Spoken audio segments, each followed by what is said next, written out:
नमस्कार दोस्तों, स्वागत है वायरस बाबा पर। लाइक, शेयर और सब्सक्राइब जरूर करें। तो हेलो दोस्तों, आज के क्लास में हम लोग बिहार दरोगा के मुख्य परीक्षा के लिए हम लोग एक सेट लगाएंगे, क्योंकि आपको पता है। और सेट में हम लोग 100 क्वेश्चन रखेंगे और ये क्वेश्चन आपके बीपीएससी जो एईडीओ का एग्ज़ाम होने वाला है 14 तारीख से, उसके लिए भी बहुत इंपॉर्टेंट है। तो आपका बिहार दरोगा का मेंस और बीपीएससी एईडीओ के दोनों के लिए ये सेट बहुत ही इंपॉर्टेंट है। तो आप लोग इसको स्किप मत कीजिएगा। आप पहले क्वेश्चन देखिएगा कितना हाई लेवल का है, ठीक है। और आपको पता है पिछले पीढ़ी में क्वेश्चन कैसे आए थे बिहार दरोगा के, तो इसलिए मैंने बीपीएससी एईडीओ और बिहार दरोगा में मुझे नहीं लगता कि अब कोई अंतर रहा है। तो आप लोग जरूर इसको ध्यान दीजिएगा। चलिए हम लोग क्वेश्चन शुरू करते हैं। देखिए, पहला क्वेश्चन है कि संसदीय शासन प्रणाली के संदर्भ में निम्नलिखित कथनों पर विचार कीजिए। ठीक, भारत में राष्ट्रपति कार्यपालिका का वास्तविक प्रधान होता है? नहीं, वास्तविक प्रधान तो प्रधानमंत्री होता है, ठीक है। मंत्रिपरिषद सामूहिक रूप से लोकसभा का प्रति उत्तरदायी होता है? बिल्कुल सही है। नीतियों की निरंतरता अध्यक्षीय शासन प्रणाली की तुलना में यहाँ अधिक नहीं कम होती है, ठीक है। तो ये गलत है, तो आपका केवल 2 सही है, ठीक है। और आंसर भी दे दिया है और आपका ये आप लोग देख सकते हैं, ये मैंने व्याख्या बहुत ही अच्छे से किया है, तो आप लोग इसको जरूर देख लीजिएगा, ठीक है। अनुच्छेद 75 के तहत मंत्रिपरिषद लोकसभा के प्रति सामूहिक रूप से उत्तरदायी हुए, ठीक है। पूछ दे ये किसके प्रति होता है, तो 75 या अनुच्छेद 75 के 3 के, ठीक। अगला क्वेश्चन है कि इसको सुमेलित करना है, ठीक है। बेरिंग जल संधि कहाँ है, तो ये देखना है। तो बेरिंग जल संधि अलास्का जो रूस के पास है। मलक्का जल संधि तो आपको पता है मलेशिया और सुमात्रा। हरमुज ओमान, ये बहुत ही अभी हॉट पॉइंट में है हरमुज जल संधि, तो इसको ध्यान में रखिएगा। और हडसन, ये उंगावा प्रायद्वीप, बैफिन, ये कनाडा के आसपास है, ठीक है। तो इसको जरूर देखिएगा। और यहाँ पे देखते हैं बेरिंग जल संधि अंतर्राष्ट्रीय तिथि रेखा का समानांतर होती है और ये एशिया, रूस को और उत्तरी अमेरिका को अलास्का से अलग करती है। मलक्का जल संधि व्यापार की दृष्टि से विश्व की सबसे व्यस्त जल संधि है। ये लोग आप लोग देख लीजिएगा। अगला क्वेश्चन है कि प्रकाश की घटना के संदर्भ में कौन सा कथन असत्य है, तो तारे युवा मंडलीय अपवर्तन कार्य में बिल्कुल सही है। पानी में डूबी पेंसिल का मुड़ा हुआ दिखना अपवर्तन का उदाहरण है, बिल्कुल सही है। मृग तरिसा यानी मिरेज जो बोलते हैं का बनना केवल प्रकाश के प्रकीर्णन नहीं, प्रकाश प्रकीर्णन नहीं बल्कि आपका पूर्ण आंतरिक परावर्तन का होता है, ठीक है। तो ये गलत हो जाएगा। प्रकाश की तरंग प्रकृति का व्याख्या विवर्तन कैसे किए, तो बिल्कुल सही है। यानी आपका गलत पूछना है तो आपका सी आंसर हो जाएगा, ठीक है। और मैंने स्टार कर दिया है आंसर को, तो ये आप लोग व्याख्या देख लीजिएगा, ठीक। अगला क्वेश्चन देखते हैं कि न्यू डील कार्यक्रम किस वैश्विक घटना से निपटने के लिए लागू किया गया था, तो 1929 की महान आर्थिक मंदी, जो ये हमारा विश्व इतिहास का क्वेश्चन है, तो इसके लिए किया गया था। तो आप लोग देख लेंगे 1929 में अमेरिका का शेयर बाजार गिरने से विश्वव्यापी आर्थिक मंदी आई थी। इसे निपटने के लिए तत्कालीन अमेरिकी राष्ट्रपति कौन बोलता है किसने लिया था, तो फ्रैंकलिन डी रूजवेल्ट ने न्यू डील कार्यक्रम घोषणा की थी, जिसमें सामाजिक सुरक्षा और कृषि सुधार पर बल दिया गया था, ठीक। अगला क्वेश्चन है कि मानव प्रजनन तंत्र के संदर्भ में शुक्रवाहिका का कार्य क्या है, तो शुक्रवाहिका को अधिवृषण से मूत्र मार्ग तक ले जाना ही कार्य है, ठीक। शुक्रवाहिका नर जनन तंत्र का हिस्सा है, विकल्प ए बी डी। मादा जनन तंत्र का भाग है, जिससे कि आपका डिंबवाहिनी, अंडाशय, गर्भाशय ये मादा का है, ठीक। जबकि शुक्र वाला कौन है, ये हम लोग का है, पुरुष का। चंपारण सत्याग्रह के संदर्भ में कथनों पर विचार करें। पहले पूछता है चंपारण सत्याग्रह कब हुआ, 1917 में। गांधी जी को चंपारण आने का निमंत्रण राजकुमार शुक्ल ने, बिल्कुल सही है। यह आंदोलन 3 कठिया पत्ती के विरुद्ध में किया गया था, बिल्कुल सही है। डॉक्टर राजेंद्र प्रसाद और जेबी कृपला ने इसमें गांधी जी का सहयोग, बिल्कुल सही है। यानी आपका तीनों सही है, ठीक। ये आप लोग देख लीजिएगा 3 कठिया कैसे था, इसके बारे में मैंने कुछ व्याख्या दिया है, तो जरूर दिए। और रविन्द्रनाथ टैगोर ने ही गांधी जी को महात्मा दिया था, तो ये भी बहुत पूछता है कि महात्मा किसने उपाधि दी थी, तो रविन्द्रनाथ टैगोर ने। किसी बिलियन के अंडे में पीसे हुए कवच को डालने पर एक गैस निकलती है जो चूने के पानी को दूधिया कर देता है, वो बिलियन क्या है, तो है HCl, हाइड्रोक्लोरिक अम्ल। तो ये भी आप लोग देख रहे हैं कि अंडे के कवच का क्या होता है सूत्र, कैल्शियम कार्बोनेट होता है, और उसका सूत्र क्या होता है CaCO3। हाइड्रोक्लोरिक का HCl होता है, कार्बन डाइऑक्साइड CO2 होता है, चूने के पानी को दूधिया कर देता है। ये आप लोग रखिएगा, इसको व्याख्या भी देख लीजिएगा अच्छे से। उदारीकरण जो 1991 में आया था, लिबरलाइजेशन की प्रक्रिया का मुख्य उद्देश्य क्या था, तो सरकार द्वारा आर्थिक गतिविधियों से अनावश्यक नियंत्रण और प्रतिबंधों को हटाना है, ठीक। अब देखिए भारत में 1991 में नई आर्थिक नीति के तहत LPG यानी उदारीकरण, निजीकरण, वैश्वीकरण यानी लिबरलाइजेशन, प्राइवेटाइजेशन एंड ग्लोबलाइजेशन, ठीक है, को अपनाया गया था। उदारीकरण से व्यापार आयात निर्यात की प्रक्रिया सरल हुई थी। ठीक है, जो हम लोग को वित्त आपातकाल से छुटकारा, वित्त आपातकाल नहीं लगा था। ठीक है, नहीं तो लग सकता था अगर ये 1991 में ये नीति नहीं लाई गई होती तो। बोला है कि निम्नलिखित में से कौन सा अनुच्छेद कार्यपालिका से न्यायपालिका के पृथक्करण का प्रावधान करता है? तो अनुच्छेद 50। ठीक, अब इसमें देख सकते हैं कि अनुच्छेद 50 राज्य के नीति निर्देशक तत्वों का हिस्सा है। वहीं अनुच्छेद 40 ग्राम पंचायत और अनुच्छेद 44 समान नागरिक संहिता है। ये देखिए जितने भी ये तीनों दिए हैं ना अनुच्छेद, ये भी बहुत ही फेमस है, तो इसको जरूर याद रखिएगा। यूसीसी और ग्राम पंचायत वाला बहुत पूछता है। पूछ रहा है कि जनांकीय शब्दावली के संदर्भ में प्राकृतिक वृद्धि दर का क्या अर्थ है? तो जन्म दर और मृत्यु दर के बीच का अंतर। ठीक है, यह है व्याख्या देख सकते हैं। जब जन्म दर मृत्यु दर से अधिक होता है तो उससे जनसंख्या की प्राकृतिक वृद्धि कहा जाता है। विकल्प डी कुल प्रजनन दर को दर्शाता है। ये वाला बोला है इसके बारे में। ठीक है, तो आप लोग व्याख्या भी जरूर देख के जाइएगा। अगला क्वेश्चन है कि निम्नलिखित कथनों में से कौन सा कथन लोकहितवादी की अवधारणा की सही व्याख्या करता है? यहाँ से बहुत ही क्वेश्चन पूछता है लोकहितवादी से। तो यह किसी सार्वजनिक व्यक्ति द्वारा हाशिए पर पड़े लोगों के अधिकारों के लिए दायर की गई याचिका है। ठीक है, तो ये आप लोग देख सकते हैं। और इसका व्याख्या है कि लोकहितवादी न्यायिक सक्रियता का एक उपकरण है। भारत में इसे प्रारंभ करने का श्रेय न्यायमूर्ति पीएन भगवती, पूछता है किसने किया था? पीएन भगवती और कृष्णा अय्यर को जाता है। इसकी शुरुआत सबसे पहले अमेरिका यूएसए में हुई थी। इसे अनुच्छेद 32 के तहत सुप्रीम कोर्ट के और अनुच्छेद 226 के तहत हाई कोर्ट में दायर किया जाता है। ये बहुत पूछता है, ये वाला जो लाइन है ना बहुत ही इंपोर्टेंट है। संगम साहित्य के संदर्भ में निम्नलिखित युग्मों पर विचार कीजिए। असत्य युग्मों को चुनिए। ठीक, तो तोलका पीएम तमिल व्याकरण ग्रंथ बिल्कुल सही है। शिल्पाधिकरम इंगलंगो आदिगल द्वारा रचित महाकाव्य बिल्कुल सही है। मणि मैखले ये नहीं, मणि मैखले किसका है? तो ये शीतल चेतनार्थ का है मणि मैखले। ठीक है, और तिरु के तो द्वार का कौन है? तो यह है जीवक चिंतामणि। तिरु तक के द्वार ने जीवक चिंतामणि की रचना की थी। तो आप लोग व्याख्या देख सकते हैं। बाकी तिरुविल्लुर द्वारा रचित तमिल का बाइबल है। बोला जाता है कि तमिल का बाइबल किसको बोला जाता है? तो तिरुकुरल को। ठीक है, तो ये आप लोग व्याख्या भी देखिएगा क्योंकि व्याख्या से भी क्वेश्चन लड़ सकते हैं। तो चलिए हम लोग आगे चलते हैं। अगला है कि प्रकाश के अपवर्तन के संदर्भ में कौन सा उदाहरण सही नहीं है? तो कौन सा उदाहरण सही नहीं है? तो आपका है कि पानी में डूबे हुए सिक्के को ऊपर उठा हुआ दिखाई देना बिल्कुल सही है, अपवर्तन का ही है। रात में तारों की टिमटिमाना बिल्कुल सही है।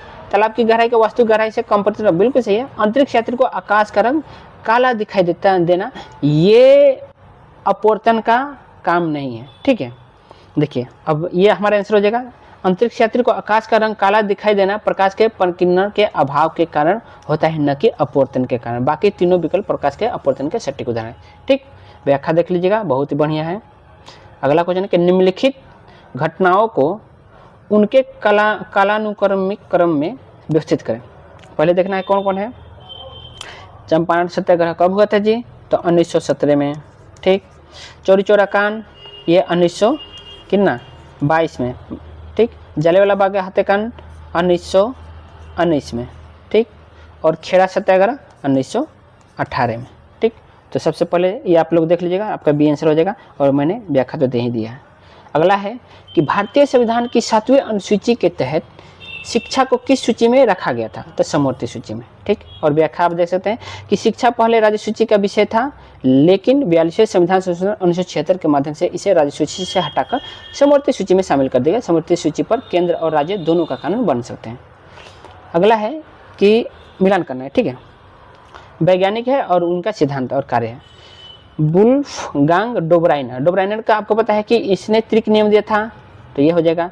न्यूलैंड्स ने अष्टक नियम दिया था। मोजले ने आधुनिक आवर्त सारणी दिया था और मेंडलीव ने आवर्त सारणी का प्रारंभ किया। यानी मेंडलीव का आवर्त सारणी का पिता मेंडलीव को, लेकिन आधुनिक आवर्त सारणी का तो मोजले को। ये आप लोग याद रखिएगा, ये आपका आंसर हो जाएगा। बाकी आपका व्याख्या है, देख लीजिएगा।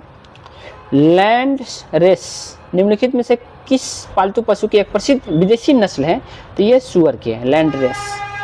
ठीक है, लैंड रेस सुअर की एक बहुत ही लोकप्रिय नस्ल है जो अपने लंबे शरीर और मांस उत्पादन के लिए जानी जाती है। इसी प्रकार मुर्रा भैंस की और साहिवाल गाय की प्रमुख नस्ल है। ठीक है, याद रखिएगा, मुर्रा बहुत पूछता है और साहिवाल भी बहुत पूछता है। भारत में स्थापित होने वाली पहली अस्थायी सरकार 1915 के प्रधानमंत्री कौन थे? तो मौलाना बरकतुल्लाह थे।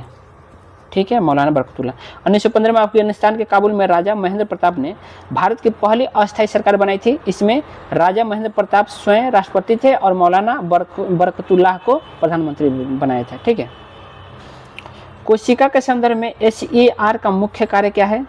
तो SER का जहर और दवाओं को विषमुक्त करना। ठीक है, तो ये है। बाकी प्रोटीन का संश्लेषण किसका है? जो खुरदरी होता है उसका है। ठीक है, खुरदरी जो खुरदरी एंडोप्लाज्मिक रेटिकुलम है उसका है। रफ RER उसका होता है। ठीक है, तो उसका होता है प्रोटीन का संश्लेषण करना। बाकी ATP का उत्पादन ये माइटोकॉन्ड्रिया का है। कोशिका के भीतर परिवहन ये किसका है?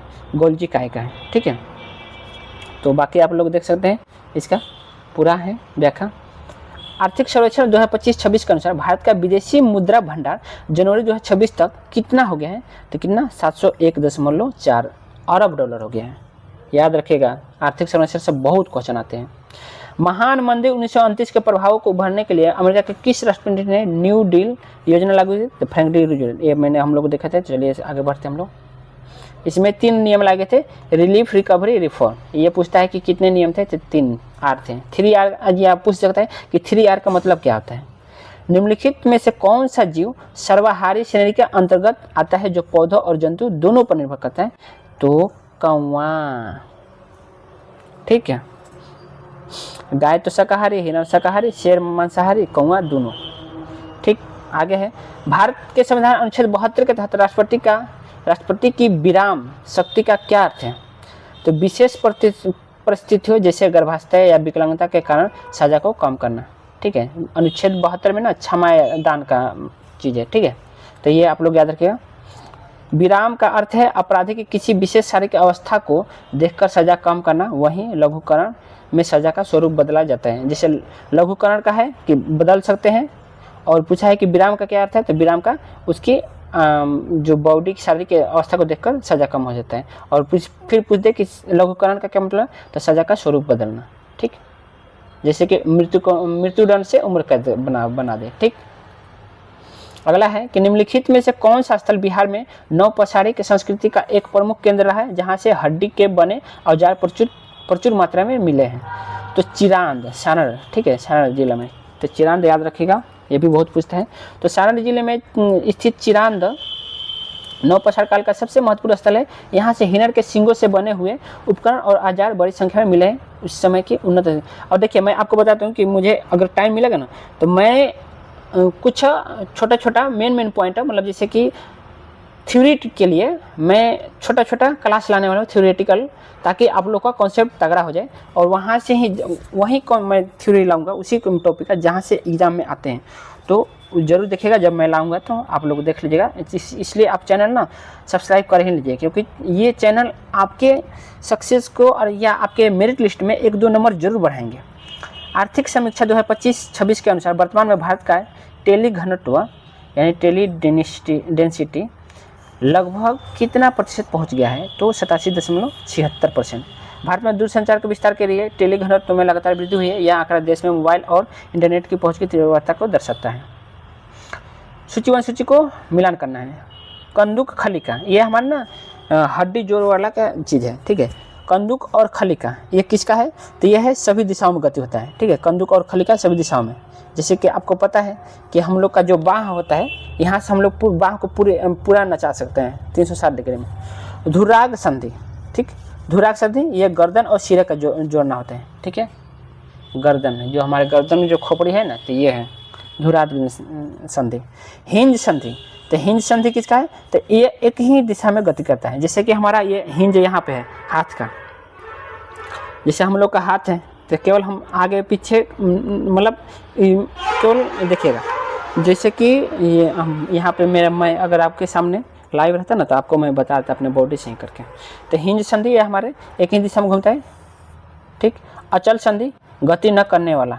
ठीक है, जैसे गति न करने वाला, जैसे हमारा ऊपरी जबड़ा होता है, जैसे नीचे का जबड़ा तो हिलता है लेकिन ऊपरी जबड़ा हम लोग का नहीं हिलता है, तो वही होता है अचल संधि। और हिंज संधि आपका मैं बोलूँ तो हमारा जो केहुनी होता है, तो केहुनी में होता है हमारा हिंज संधि। ठीक है, देखिए कंदुकखलिका बॉल एंड सॉकेट में कंधे में होती है, हर तरफ घूमती है। हिंज कोहनी और घुटने में होती है, जो केवल एक तरफ मुड़ती है। खोपड़ी की संधि अचल होती है, जैसे खोपड़ी का भी बोल दिया अचल होता है। और हमारा ऊपरी जबड़ा भी होता है। क्योटो प्रोटोकॉल की धारा 12 के तहत स्वच्छ विकास युक्त का मुख्य उद्देश्य क्या था? क्योटो प्रोटोकॉल 1997 की, तो वो था विकसित देशों द्वारा विकासशील देशों में हरित परियोजना के जरिए कार्बन क्रेडिट प्राप्त करना। ठीक है, ये था। क्योटो प्रोटोकॉल ग्रीन हाउस गैसों की कटौती से संबंधित था। पूछता है क्योटो प्रोटोकॉल किसके लिए था? तो ग्रीन हाउस गैस की कटौती से संबंधित था। इसकी धारा 12 विकसित देशों को यह छूट देती है कि वे विकासशील देशों में प्रदूषण कम करने वाले तकनीक लगाएं और बदले में कार्बन क्रेडिट हासिल करें। अगला क्वेश्चन है कि निम्नलिखित में से कौन सा रासायनिक समीकरण संतुलित है? तो संतुलित बोलना है, तो कौन है आपका? तो PbOHCl, तो इसमें PbCl, तो इसमें देखते हैं। तो पहले देखते हैं Pb, और इधर भी Pb, यहाँ पे एक है, यहाँ भी एक है, बिल्कुल सही है। ऑक्सीजन यहाँ पे एक है, यहाँ भी ऑक्सीजन एक है। HCl यहाँ पे 2 है, यहाँ भी 2 है, और Cl ये भी 2 है, तो ये भी 2 है, तो यानी आपका ये संतुलित है। ठीक है, बाकी असंतुलित है, आप लोग यह व्याख्या देख सकते हैं। नागफनी जैसे मरुस्थलीय पौधों में प्रकाश संश्लेषण की प्रक्रिया सामान्यतः पौधे के किस भाग में होती है? तो हरे और मांसल तने में होता है। ठीक है, बाकी आप लोग देख सकते हैं रेगिस्तान पौधों में पानी बचाने के लिए पत्तियां कांटों में बदल देते हैं। पूछता है कि जो कांटा होता है वो किसका भाग होता है? तो सब कोई ना तना का भाग बना, लेकिन वो पत्ती का भाग होता है, इसलिए इनमें क्लोरोफिल तने में पाया जाता है और तना ही प्रकाश संश्लेषण कार्य करता है। एक तो भाई ये हाईवे ने इतना हल्ला करता है ना। बापू टावर जो हाल ही में चर्चा में रहा, महात्मा गांधी को समर्पित है, बिहार के किस शहर में स्थित है? तो ये पटना गर्दनी बाग में है। पटना के गर्दनी बाग में बापू टावर भारत का सबसे बड़ा टावर है, यहाँ पे सबसे बड़ा होगा। ठीक, सबसे बड़ा टावर है जो गांधी जी के जीवन और विचारों को समर्पित है। इसमें 6 मंजिला पर गांधी जी के इतिहास को प्रदर्शित किया गया है, याद रखिएगा। केंद्रीय बजट 2026-27 के अनुसार राजकोषीय घाटे का लक्ष्य सकल घरेलू उत्पाद का कितना प्रतिशत निर्धारित किया गया है? तो 4.3, याद रखिएगा। इसका आप व्याख्या भी देख सकते हैं। निम्नलिखित में से कौन सा मौर्यकालीन स्थल जुड़वा राजधानी के रूप में स्टुअर्ट पिगट द्वारा वर्णित किया गया है? तो हड़प्पा और मोहनजोदारो को। ठीक है,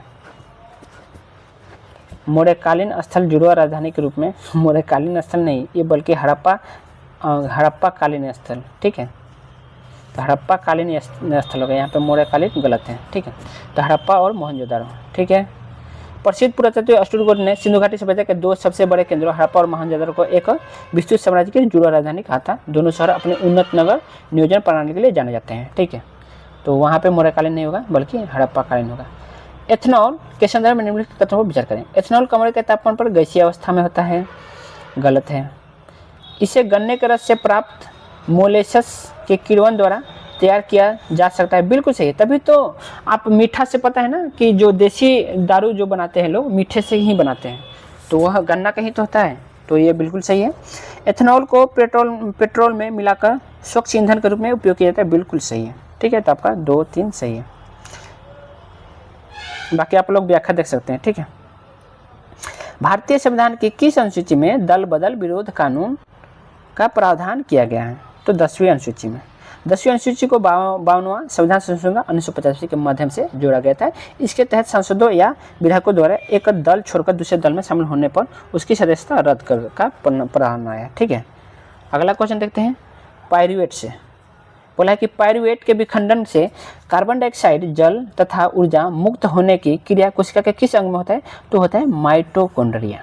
ठीक है, पायरुवेट में मात्र 280 पायरुवेट है। ठीक है, पायरुवेट ये कहाँ पे बनता है? तो ये कोशिका द्रव्य बनता है। अगर पूछ दे कि पायरुवेट कहाँ बनता है, तो ये कोशिका द्रव्य बनता है। ठीक है,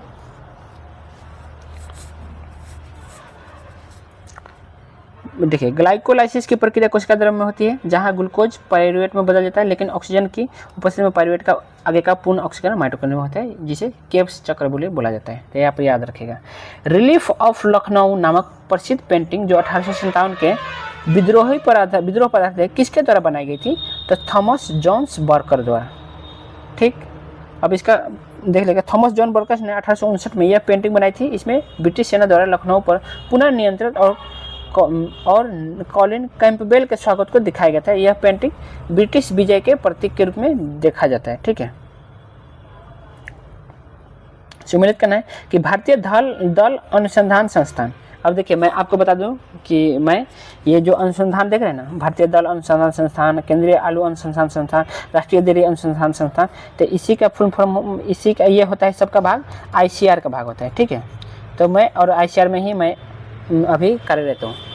तो यही सब है मेरा। तो समेकित कृषि अनुसंधान संस्थान है। ठीक है, तो भारतीय दलहन अनुसंधान संस्थान ये कहाँ है? तो ये आपको बता दूं मैं कानपुर में। ठीक, केंद्रीय आलू संस्थान ये कहाँ है? तो केंद्रीय वाला आपको पता है ये शिमला में है।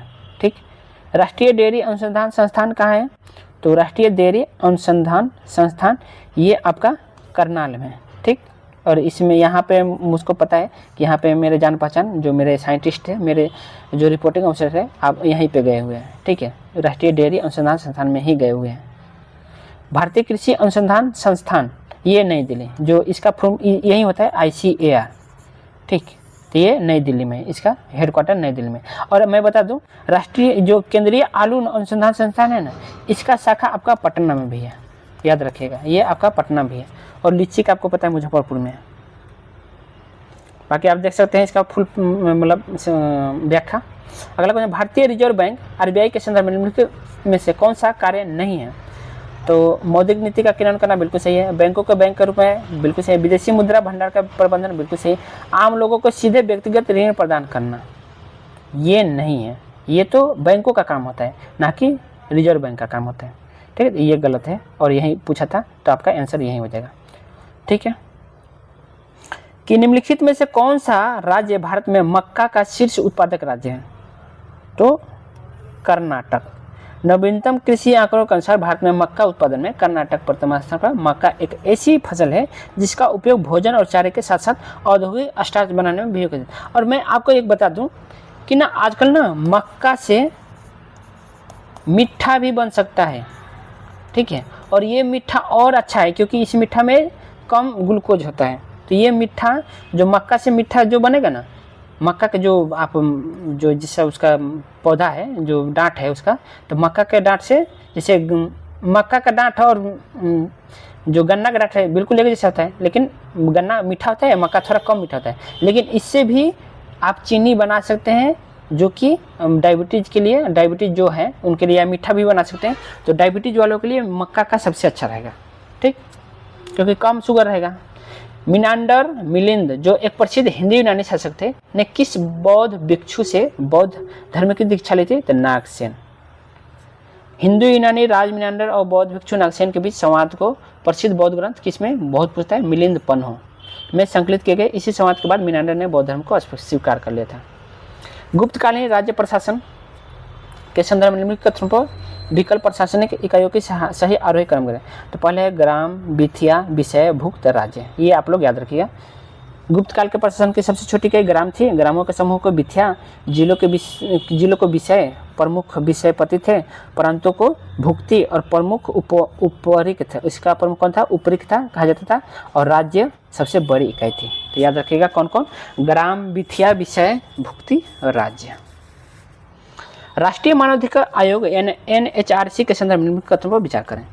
इसका गठन मानवाधिकार अधिनियम 1993 के तहत किया गया, बिल्कुल सही है। आयोग को अध्यक्ष केवल भारत का सेवानिवृत्त मुख्य न्यायाधीश हो सकता है, गलत है। आयोग किसी भारत से संबंधित सरकार के लिए बाध्यकारी होता है, यह भी गलत है। ठीक है, तो केवल आपका एक सही है, आपको सत्य कथन चुनना है। कथन एक सत्य है, कथन दो गलत है, क्योंकि 2019 के संशोधन के बाद सुप्रीम कोर्ट का कोई भी सेवानिवृत्त न्यायाधीश अध्यक्ष बन सकता है। कथन तीन गलत है, क्योंकि आयोग की सिफारिश केवल सलाहकारी होते हैं, बाध्यकारी नहीं होते हैं। ठीक है, ये आप व्याख्या देख सकते हैं कि आपके कॉन्सेप्ट को क्लियर कर रहा है। भारतीय संविधान की किस अनुसूची के तहत विभिन्न राज्यों एवं केंद्र शासित प्रदेशों के लिए राज्यसभा में सीटों का आवंटन किया गया है? तो चौथी अनुसूची में। चौथी अनुसूची राज्यसभा में सीटों के बंटवारे से संबंधित है। दूसरी अनुसूची वेतन भत्तों से, तीसरी अनुसूची शपथ से।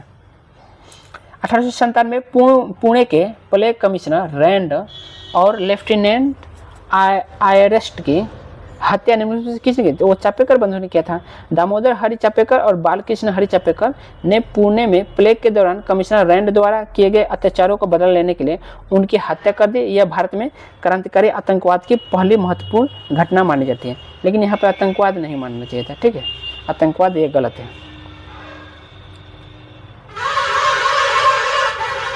छोटा नागपुर क्षेत्र की मुंडा और संथाल जनजातियां निम्नलिखित में से किस पेड़ की पूजा करती थी? तो महुआ और कदम की, ठीक है।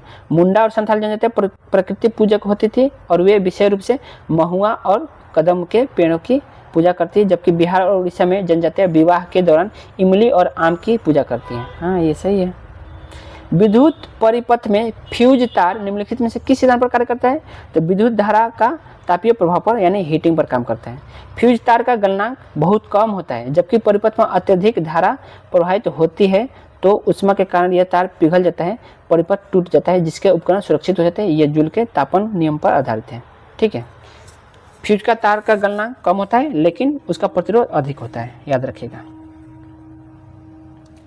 आर्थिक सर्वेक्षण 2025-26 के अनुसार विश्व में सेवा निर्यात के मामले में भारत का कौन सा स्थान है? तो 7वां। भारत दुनिया का 7वां सबसे बड़ा सेवा निर्यातक देश बन गया है। वैश्विक सेवा व्यापार में भारत की हिस्सेदारी बढ़कर लगभग 4.3 हो गया है, जो भारतीय अर्थव्यवस्था के लिए एक मजबूत संकेत है। निम्नलिखित में से कौन सा तत्व सूर्य के प्रकाश की सीधे रासायनिक ऊर्जा में बदलने में सर्वाधिक सक्षम माना जाता है? तो वह है गन्ना। इसका व्याख्या भी देख लीजिएगा। बोला कि अवतल लेंस द्वारा बना प्रतिबिंब सदैव कैसा होता है? तो आभासी भी होता है, सीधा भी होता है, छोटा भी होता है। नहीं, अवतल लेंस की बात कर रहे हैं ना, दर्पण का हम लोग को लगा दर्पण। अवतल लेंस में हमेशा जो भी होगा ना, सीधा होगा, आपका छोटा होगा और क्या आभासी मतलब काल्पनिक होगा, ठीक। लेकिन वही दर्पण होता है ना, तो उसमें अलग होता। अगला है कि मूल फुजात सूफी साहित्य की किस विद्या में संबंधित है? तो सूफी संतों की बातचीत से का संग्रह है मूल फुजात में, ये आप लोग देख लीजिएगा। और प्रसिद्ध मूल फुजात फवायद अल फुआद शेख निजामुद्दीन औलिया की बातचीत पर आधारित हैं। यह फवायद अल फुआद, याद रखिएगा, निजामुद्दीन औलिया। ये आपका मैथ का क्वेश्चन है, तो आप लोग को मैथ का ऑलरेडी मैंने यहाँ पे दे रखा है, आप लोग देख सकते हैं ये क्या कॉन्सेप्ट है। तो आप लोग बना के कमेंट कीजिएगा, ठीक, कि आप लोग से बना है कि नहीं। और इसके लिए आप लोग लाइक जरूर ठोकिएगा। ये इस क्वेश्चन के लिए आपको तो लाइक ठोकना ही चाहिए, ठीक। हाइड्रोजन गैस का आयरन क्लोराइड का निर्माण तब होता है, हाइड्रोजन गैस और आयरन क्लोराइड का निर्माण तब होता है जब लोहे के चूर्ण पर तनु हाइड्रोक्लोरिक अम्ल डाला जाता है। यही है आपका आंसर, ठीक है। तो आपका यह है, आप देख लीजिएगा। और इसको क्या बोलते हैं? विस्थापन अपक्रिया बोला जाता है। अगला क्वेश्चन है कि सूची आंदोलन को सुमेलित करना है। फरायजी आंदोलन कब हुआ था? तो 1818 से 19 में। तायूनी आंदोलन, तो यह हुआ था 1839 में। अहमदिया आंदोलन, तो अहमदिया आंदोलन 1889 से 90 में। ये आप लोग जानते होंगे, बाकी तीनों का नाम नहीं, ये आप लोग सुने होंगे लेकिन बाकी 3 का नाम नहीं। नवदातल, तो नवदातल कब हुआ था? तो ये हुआ था 1894 से 95। बाकी अहमदिया भर आप सुने होंगे, ठीक। तो लेकिन अहमदिया भी अगर जानते होंगे ना, लेकिन नहीं, ये आपका 2 ऑप्शन आ गया, ठीक है। तो चलिए कोई ना।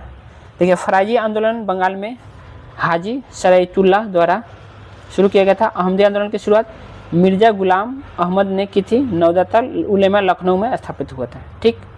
तो आप आगे चलते हैं। किसी गेंद को 19.6 मीटर ऊंची इमारत की छत से क्षैतिज रूप में फेंका जाता है। यदि गुरुत्वीय त्वरण 9.8 मीटर प्रति सेकंड है तो गेंद को धरातल तक पहुंचने में कितना समय लगेगा, ठीक। तो ये आप लोग का व्याख्या है, आप लोग देख सकते हैं और अपना क्वेश्चन बना सकते हैं। दक्षिण भारत के प्रमुख मंदिरों और उनके राज्यों के संदर्भ में कौन सा मिलान गलत है? तो कौन गलत है? तो ऐरावतेश्वर मंदिर तमिलनाडु बिल्कुल सही है। मंगलगिरी मंदिर आंध्र प्रदेश बिल्कुल सही है। यमाई देवी मंदिर महाराष्ट्र सभी बिल्कुल सही है। मुक्तेश्वर मंदिर नहीं, ये गलत है। मुक्तेश्वर तो आपको पता है ना, ये भुवनेश्वर में है, ठीक, भुवनेश्वर उड़ीसा में, ठीक है। केरल में नहीं है, ठीक। और ये मुक्तेश्वर पूछता है किस मंदिर को किसको है, तो ये मुक्तेश्वर आपको पता है शिव को समर्पित है। और ऐरावतेश्वर मंदिर चोल राजाओं द्वारा निर्मित जो तमिलनाडु में। ऐरावतेश्वर मंदिर पूछता है कि किस काल में बना था, तो चोल राजाओं के काल में, ठीक। भारतीय संविधान निम्नलिखित किस अनुच्छेद के तहत राष्ट्रपति को अध्यादेश जारी करने का शक्ति है, तो 123, लेकिन वही राज्यपाल को तो 213, याद रखिएगा।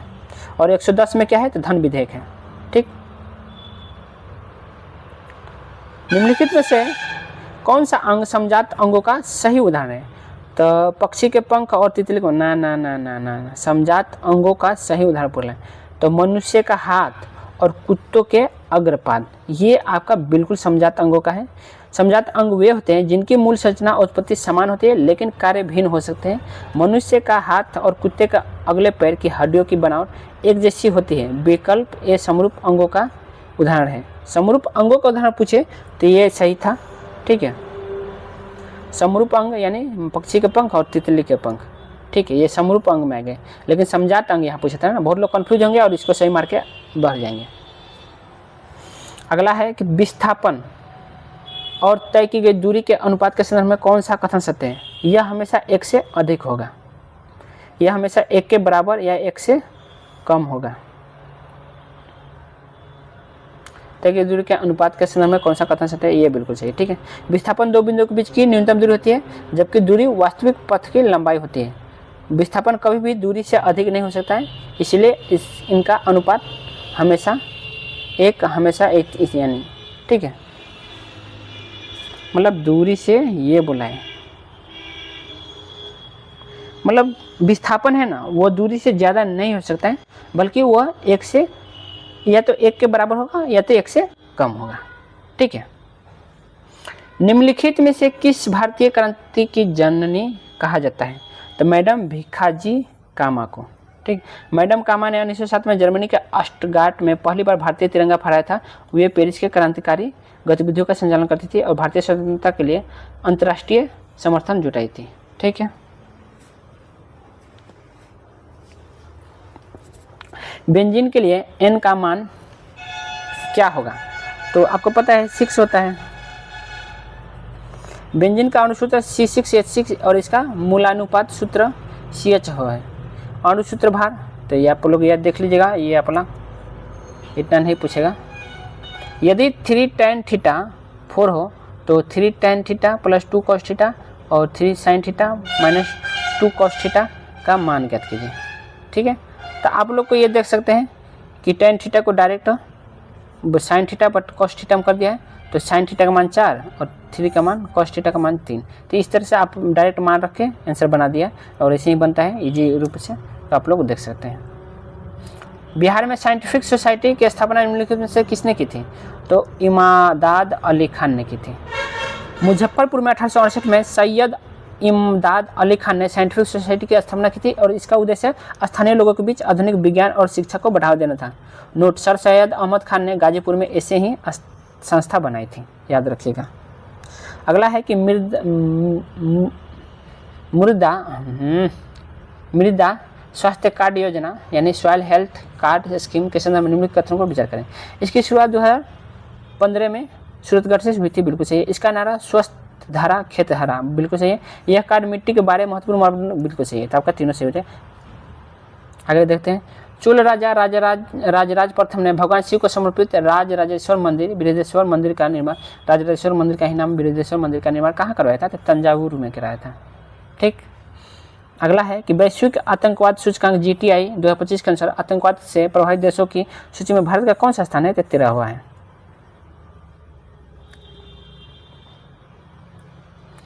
किसी द्रव का तापमान बढ़ाने पर उसकी श्यानता पर क्या प्रभाव पड़ता है, तो श्यानता घट जाती है। तापमान बढ़ने पर द्रव के अणुओं के बीच का आकर्षण बल कमजोर हो जाता है जिससे द्रव आसानी से बनने लगता है और इसकी श्यानता कम हो जाती है। नोट, गैसों के मामले में तापमान बढ़ने पर श्यानता बढ़ती है।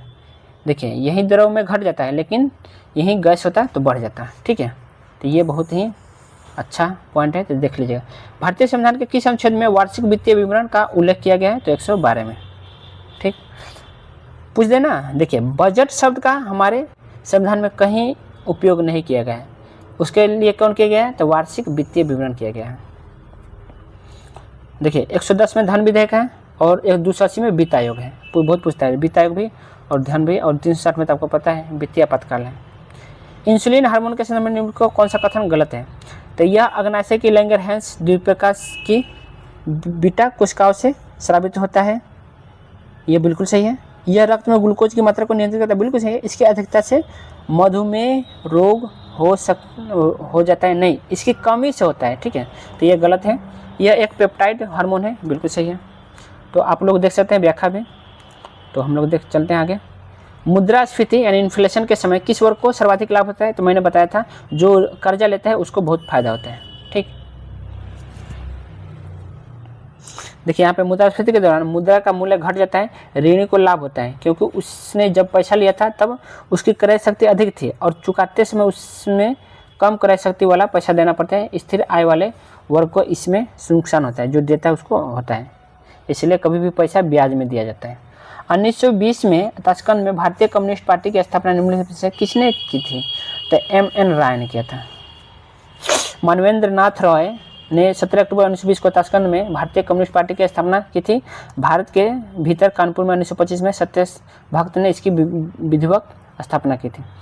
बिहार के किस जिले में सोमेश्वर की पहाड़ी स्थित है? तो हिमालय की शिवालिक श्रेणी का हिस्सा है, तो है पश्चिम चंपारण, ठीक। और इसकी ऊंचाई है 874। और किसी को भी जाना होगा सोमेश्वर पहाड़ी, तो अभी सोमेश्वर पहाड़ी खुला हुआ है क्योंकि रामनवमी में खुलता है। निम्नलिखित में से कौन सा मिलान गलत है? जलप्रपात और नदी है। तो हुंडरू जलप्रपात सुवर्ण रेखा, बिल्कुल सही है। धुआंधार जलप्रपात नर्मदा रेखा, नर्मदी, बिल्कुल सही है। जोग जलप्रपात सरस्वती नदी, बिल्कुल सही है। दूध सागर जलप्रपात ये गलत है क्योंकि दूध सागर जल ना मांडवी नदी, दूध सागर जलप्रपात, ये देखिए ये तो सही है, दूध सागर जलप्रपात मांडवी नदी सही है, लेकिन ये केरल लिख दिया भाई, यही तो गलत है। केरल नहीं होगा, बल्कि ये कहाँ होगा? ये गोवा और कर्नाटक। देखिए आप यहाँ पे व्याख्या दिया हुआ है, ठीक है, तो ये आप लोग देख सकते हैं। और जोग जलप्रपात को क्या बोलते हैं? इसे गोरसप्पा भी कहा जाता है, याद रखिएगा।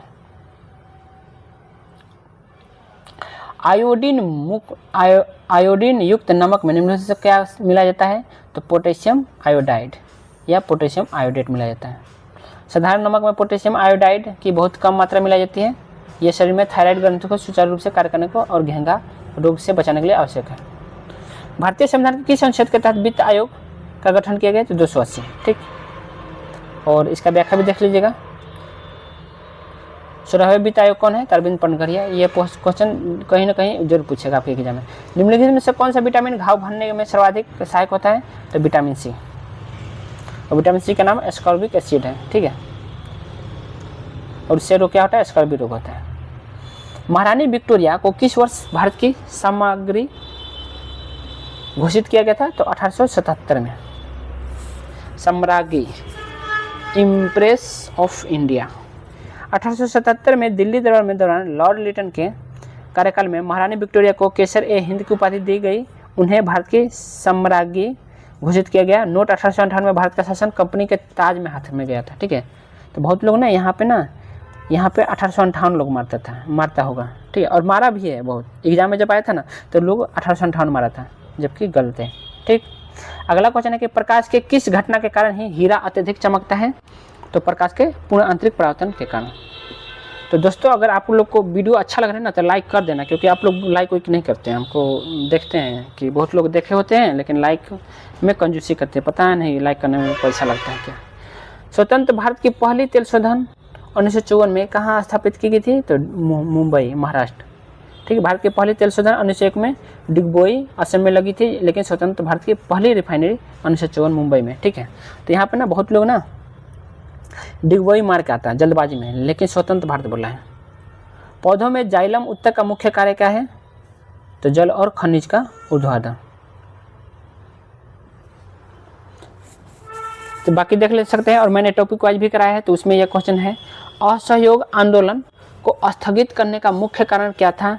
तो चौरी चौरा कांड, जो कि कब हुआ था? 5 फरवरी 1922 को। ऑस्ट्रेलियन ओपन 2025 पुरुष एकल का खिताब निम्नलिखित में से किस खिलाड़ी ने जीता है? तो जेनिक सिनर, ठीक। लेकिन अभी ऑस्ट्रेलिया ओपन 2026 भी हो चुका है, जो कि मैंने बताया हुआ है कि किसने किया है, तो आप लोग को कमेंट करना है कि किसने किया है, ठीक।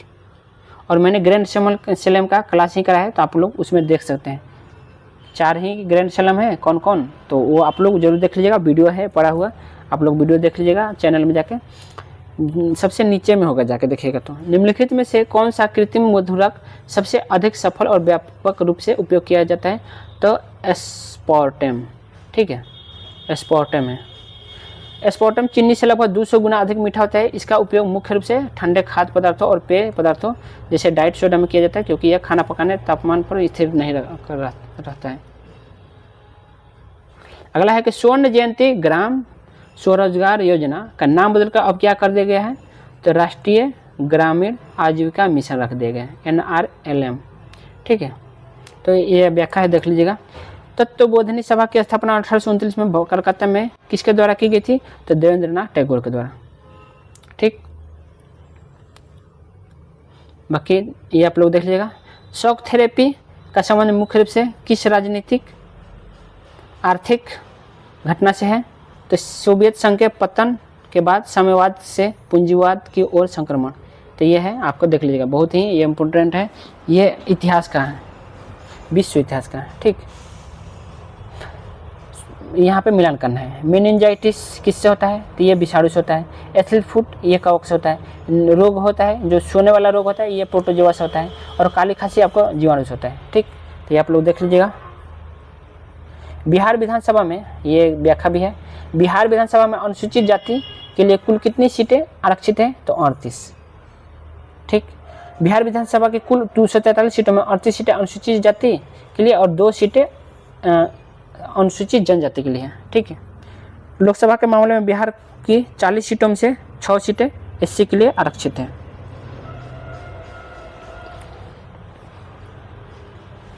अगला क्वेश्चन है कि मैग्नीज के उत्पादन में भारत का कौन सा शीर्ष स्थान पर है, तो मैग्नीज में शीर्ष स्थान पर मध्य प्रदेश है। भारत में मैग्नीज के कुल उत्पादन में मध्य प्रदेश प्रथम है, जबकि भंडारण के मामले में उड़ीसा प्रमुख है। मैग्नीज का उपयोग इस्पात के बनाने में किया जाता है। निम्नलिखित में से कौन सा यंत्र विभवांतर के मापन के लिए उपयोग किया जाता है, तो वोल्ट मीटर, ठीक। और वोल्ट मीटर को कैसे जोड़ते हैं, तो पैरेलल में, पार्श्वक्रम में, ठीक। अमीटर का उपयोग विद्युत धारा के मापने के लिए किया जाता है और इससे शरीर क्रम में जोड़ा जाता है। विश्व सांख्यिकी दिवस 2025 के अवसर पर जारी रिपोर्ट के अनुसार भारत की टेली डेंसिटी सबसे कम किस राज्य में है, तो बिहार में, ठीक। 1927 की बटलर कमेटी का मुख्य उद्देश्य क्या था, तो भारत सरकार और रियासतों के बीच संबंधों को सुधारना था। ये आप लोग को व्याख्या भी दे सकते हैं। किसी वस्तु का संवेग के किन 2 कारकों पर निर्भर करता है, तो द्रव्यमान और वेग, ठीक है। तो ये आपका व्याख्या है, देख लीजिएगा।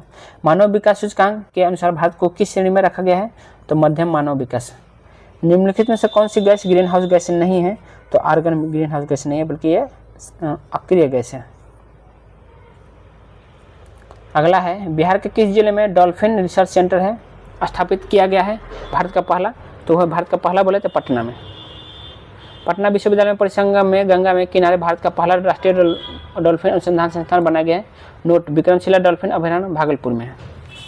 अगला है कि भारतीय संविधान का अनुच्छेद 361 राष्ट्रपति और राज्यपाल को क्या प्रदान करता है, तो कानूनी अनुमुक्ति, इम्यूनिटी ऑफ सुरक्षा, ठीक है।